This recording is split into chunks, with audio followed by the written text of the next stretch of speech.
Hello. I was asked quite recently the importance of self esteem and boundaries. So I thought we would talk about that and also about closure. First of all, there's no such thing as closure, it doesn't exist. The universe is infinite, it's beautiful, it's bountiful, and there's always an expansion and a detracting, an expansion and a detraction. Right now, we're in the expansion stage on Father's Day and all the days, in the midst of spring and summer. Then we have a bit of a detracting period from now until, say, December. So it's more about releasing. And then there's again, expansion period as well. So we need to understand there's this idea of this being a finite closure to something doesn't exist. Oh, I got to make closure with someone. No, doesn't exist. We're all one. We have an infinite relationship with every individual on this planet, and any form of love is what we give out because that's what we are. Any form of hate we have towards any other human being is what we have. So any hatred towards any human being, including politicians, is a hatred that you're having, a self-hatred that you're having towards yourself. So just stop it. It's not worth it. Everyone is going to have different opinions and points of view. In fact, 50% of the people in the world are going to love you, and the other 50% are not. So get over yourself, and you'll be able to solve that issue. Another one that comes up a lot is boundaries. Well, boundaries. It's just the infancy stages of a good, healthy self-esteem. That's all it is. But people who have true self-esteem don't concern themselves with boundaries, because the fact is they understand that the openness of another, the love of another, is just what they are.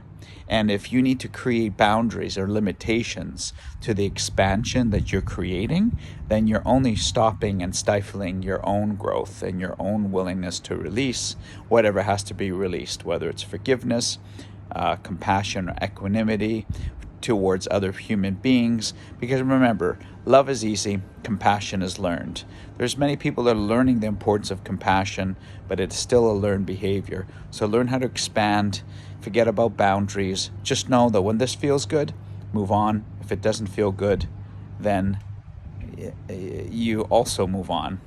So when you actually really want to be in a situation that you love, I guess you don't really move on. But if you move on in a sense that you move forward towards your goal, you move forward to something you love to do, then it doesn't matter.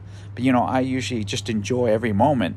So it doesn't matter if I decide to move on for something I enjoy, because it means that something else is going to come out of that.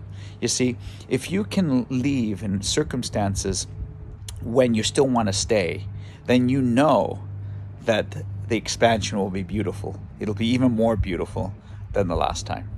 So just focus on that for now. Be present. Learn how to stay in tune and aligned with your true self. I mean, there's a lot of great books to talk about this kind of stuff.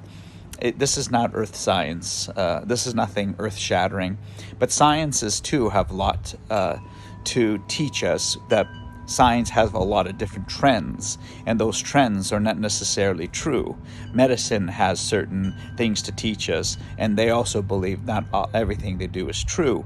Because when you take everything and create this secular or diminish any sort of energy healing, spiritual components to the body, the biological part of your body, and just say that's just who I am and nothing else. No, you're an energy body, you're an energy field, and that's a part of you too. So take that into consideration when you think about expansion, when you think about closure, no such thing. And when you think about someone says, oh, I'm going to have to set some boundaries. Well, they lack a low self-esteem if they have to do that. And the fact is, you're the one that's expanding with love, and they just can't handle the love that you're giving them because they don't know how to receive. And a good giver knows how to receive. First, you got to be willing to receive, be receptive to the universal consciousness. Look just all around you. Enjoy this, the sun, the moon, whatever it may be. Enjoy this moment. This you have to enjoy all around you. Have a beautiful week. Ciao. This is Peter Smarko, by the way. You can look me up at healyourself.ca or petersamarco.com. All right, lots of love. My mother soon will have a website up and running. Taking care of that for her now, and we should have that running soon, about the Thalassemia Society and about her book, about my sibling Isabella's journey, the challenge she had with thalassemia. So if anyone's interested in that book, by all means, just contact me directly, or feel free to call us here at the office, or even my mother for a book. All right, lots of love, you guys. Happy Father's Day, and blessings to you. Enjoy the sky. Ciao.